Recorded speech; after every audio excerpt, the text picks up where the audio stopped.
Hey friend, happy that your searching brought you here, and I'm hopeful that I'm going to provide you with information on unresolved childhood trauma and how this affects your relationships in adulthood. I'm Lisa, the love coach, and I founded a company called Love Quest Coaching. I'm a certified professional life coach, and I specialize in inner child work, specifically reconnection and reparenting. And the whole purpose is so that you can heal from the past, so that you can thrive in your future relationships and have the kind of love that you truly want, starting with love of self, right? So let's dig into the content, because typically what happens is when you have different childhood traumas that have not been dealt with, and we all do, right? We all do. You don't have to have been, abused and physically abused, although that is a part of it, of course, but you don't have to have like that level of trauma. I coach many, many people who say to me, Lisa, I had a pretty good childhood.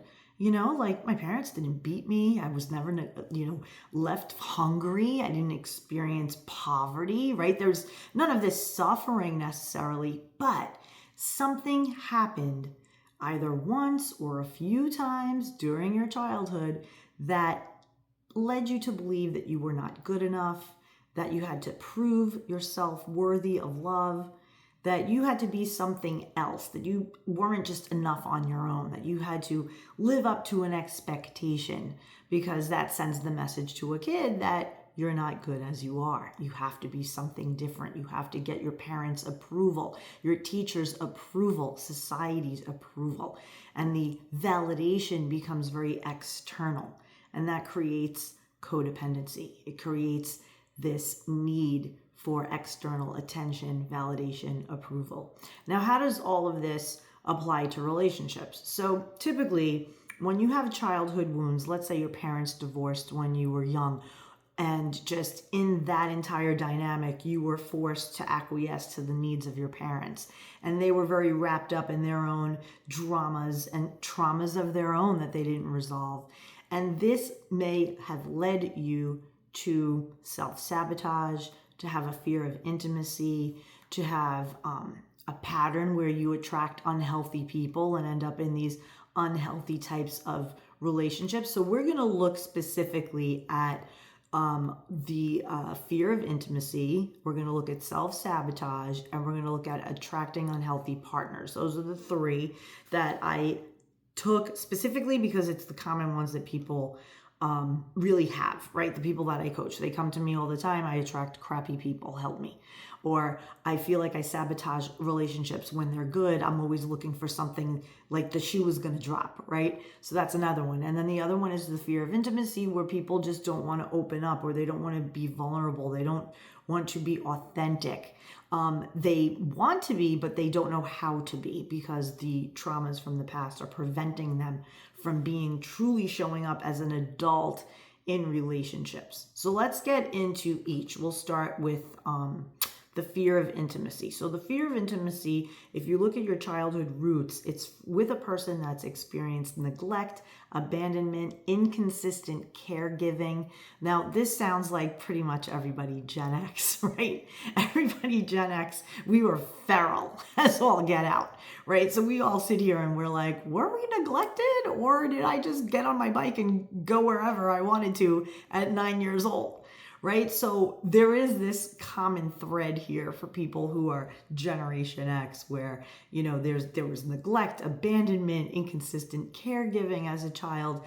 But most importantly, I think for that generation specifically, there was this children are better seen, not heard kind of vibe that went on with the way we were parented.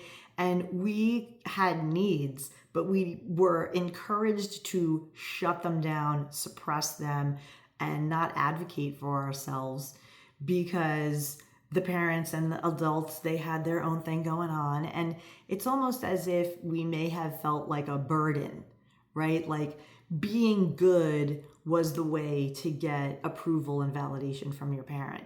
And so the more you stayed out of the way, the more you did for yourself, the more independent you were, the more you got on that bike after school and you were out playing until the street lights came on. You were independent and therefore kind of self-reliant, and you may have been that way too young. You may have lost out on the soothing, the emotional nurturing that you needed as a child. And so now you grow up and you're hyper independent, hyper vigilant, looking at like, who can I trust? I can't trust anyone. I can only take care of me. I'm in my masculine energy. I'm just in go mode all the time. So this is all from that, right? The fear of being hurt, the fear of being disappointed, this belief of I do it better myself.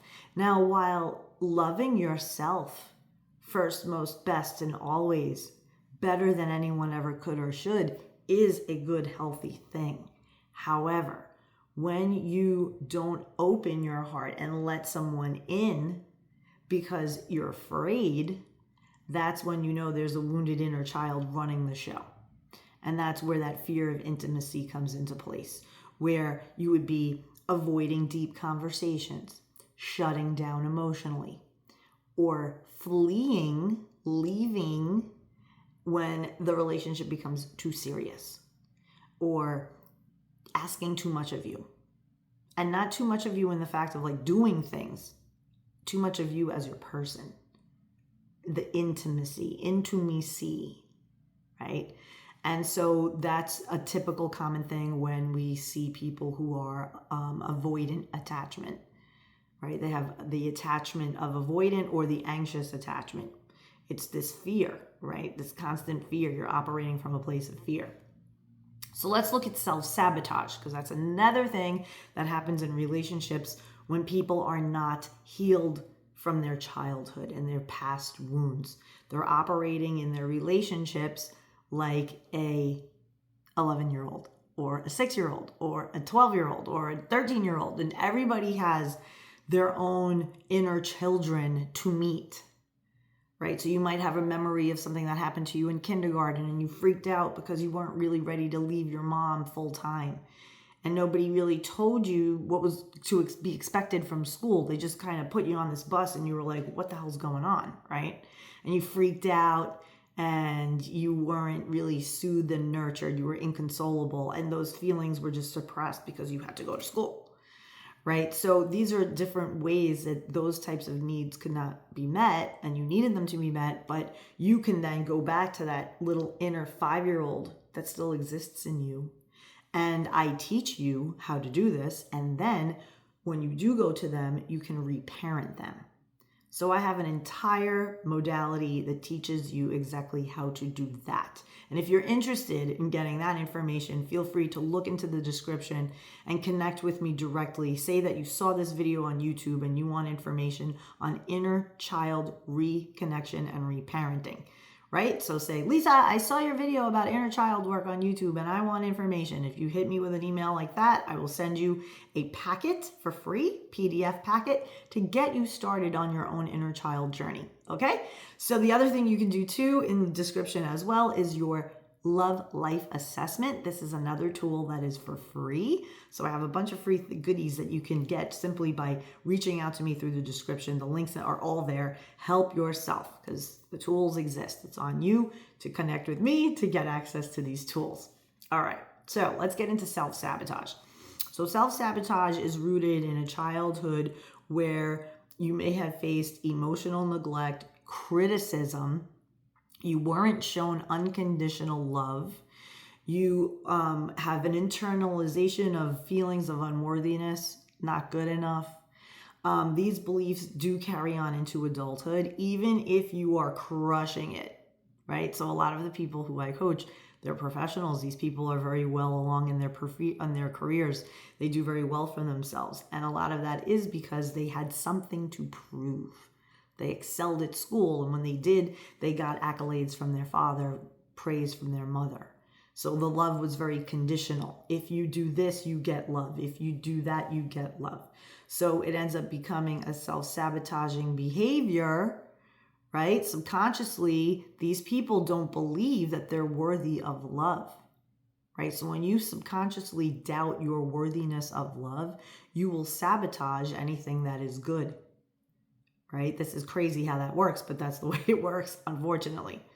So self-sabotage, this is how it impacts you in adulthood. So you'll have like partners who aren't good for you, repeating those patterns, constantly saying, like I have clients that say to me, Lisa, honestly, it's as if I attract the same person in different clothes, right? Same essence, different person, but it's all the rest is the same. That's how you can tell that there is a sabotaging nature to you. You have an opportunity to heal, and I can help you.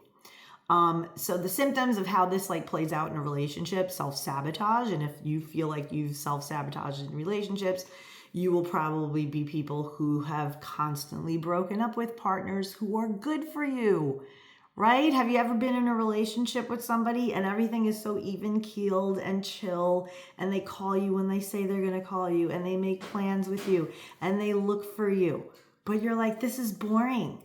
This is boring.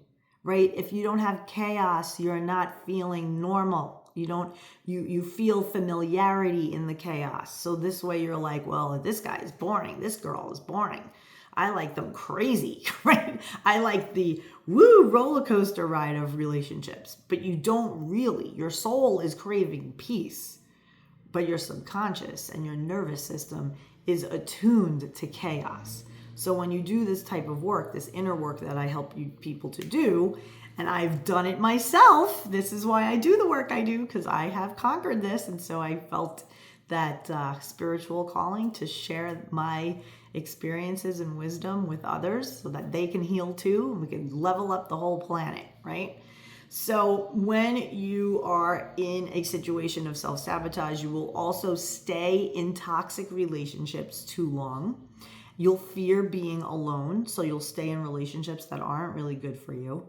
And you'll also undermine your own success and your happiness in relationships, meaning you won't advocate for yourself. You won't ask for what you need. You don't have the words. And when you do, you bottle it up so much that when you finally have had enough, because you haven't communicated all along as an adult, right? You're in the relationship from the point of view of a 12-year-old, right? From a perspective of a teenager, perhaps.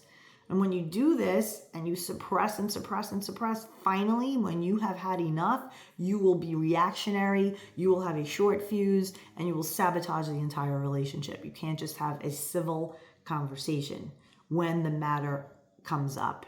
It is push it down, push it down, push it down, because when you were little, that's what your parents taught you. Push it down, push it down, push it down. Right? Not supposed to cry, not supposed to get mad, not supposed to say, hey, mom, I don't agree with you on this. Oh, forget it. Punished, right?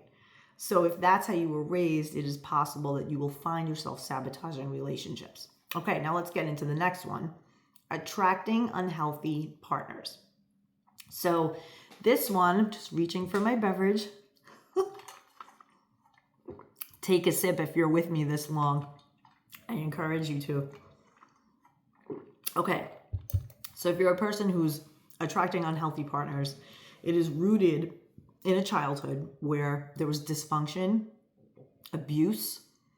You could probably have witnessed this abuse, right? Exposed to unhealthy relationships, emotional and physical abuse, like you were emotionally and physically abused. And you might feel that this dynamic of, mom and dad were screaming all the time. Everybody yelled at each other. There was a lot of chaos, a lot of different personalities around me. It was very unruly and chaotic and dysfunctional, and different personalities in the household, and everybody arguing and everybody's loud. And your nervous system was attuned to this chaos and crazy. And so you think this is normal. Right? Your nervous system is attuned to crazy. So let's just be clear on one thing. And I think this is going to be very helpful to people to understand why, despite they say, I want this type of person, they find themselves with this crazy lunatic over here. It is because of your nervous system, right? So the work that I do through inner child work, one of the things that we do is we learn to self-regulate, right? I had to learn this. I was this, as you could tell my accent, from New York, super reactionary, ready to kick ass at any minute, like looking for the opportunity to be down ass. Right? It was this attitude, this get out of my way attitude. Okay, very masculine up there in crazy New York. And now I live in chilled out Florida with palm trees and beautiful, beautiful. Anyhow, So I had to learn all of this too, right? So the way I teach, I'm teaching from experience and my own wisdom, right? And I make it fun, and I share exactly what I did to shift all of this. And now I'm married and I'm happy and all is great and whatever, and in a very, healthy, amazing relationship. Okay, so when you are attracting unhealthy partners, you gravitate towards people who replicate the unhealthy dynamics that you experienced as a child. So if, let's say, I'll give you an example of a client that I'm working with. Her father was absent, no father. And she immediately, because the way the mother talked about the father, believed that she wasn't worthy of her father's love. He left the children, and the mom was single mom who badmouthed the dad. That's why you can't badmouth the people. Even though they're not involved, you got to figure it out.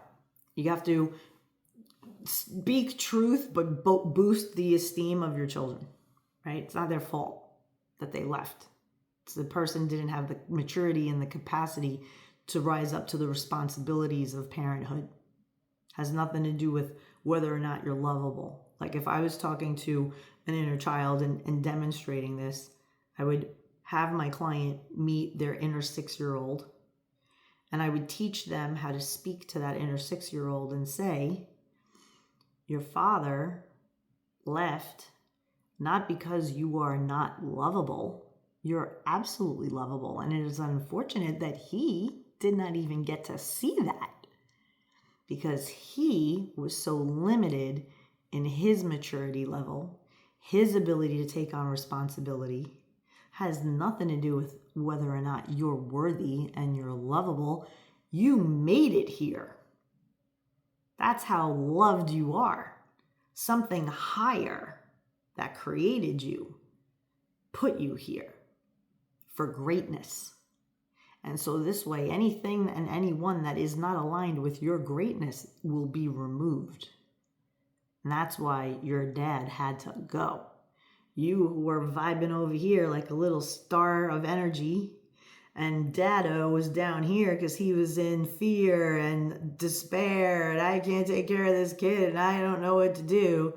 See the distance between that? He had to go so you can continue to be up here. You are a sparkly little shiny bundle of love, and I am always with you. I'm always interested in you. I will always care for you and guide you and listen to you. This is how we start to talk to our inner children, and that is how we develop self-love. And if you want to learn how to do this, go down into the description. There are several links there for how we can connect further. My direct email is there. You can request an inner child packet, PDF that I created for free.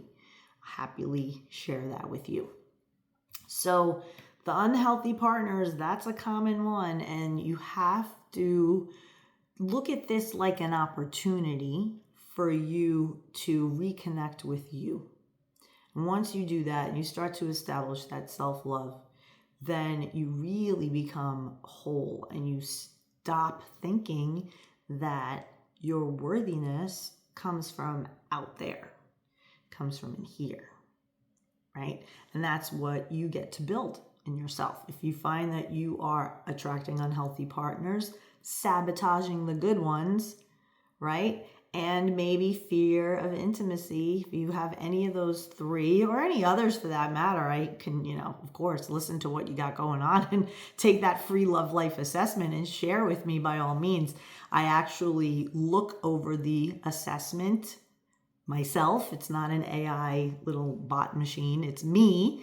I get your assessment. I look it over very, carefully with great detail. And I reply to you via email with a full report.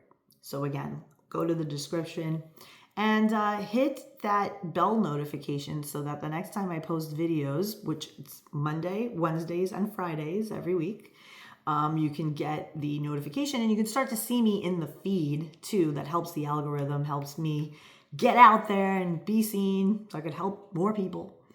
And so, yeah, the inner child healing thing is the most effective, efficient way to address these issues. I mean, the way you were as your past, right, as a kid in your teen years, etc., even in your 20s, 30s, it doesn't have to dictate your future, right? I was married at 27. I was massively codependent. I had to heal from that, and I went through a 17-year marriage, and I showed up, I would say 80% of that marriage, I showed up as a wounded 6-year-old, 12-year-old, 16-year-old. And it wasn't until I did the inner work and I came upon my own healing, right? It took some time, a couple of months, doesn't have to take forever. But I really started to discover this person, these little girls, and how they needed me so much. And I did not know how to go to them. I didn't know what they needed until I actually got the self-awareness to look at them. And then once I did that, the game changed. My life changed exponentially and quickly.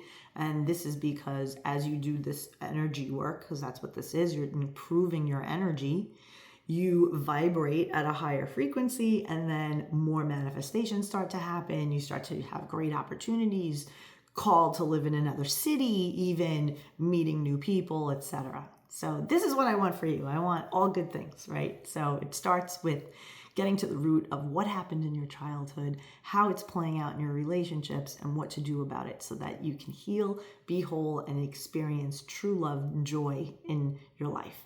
All right, I'm Lisa, the Love Coach. Thanks again for hanging out with me, and I will see you soon.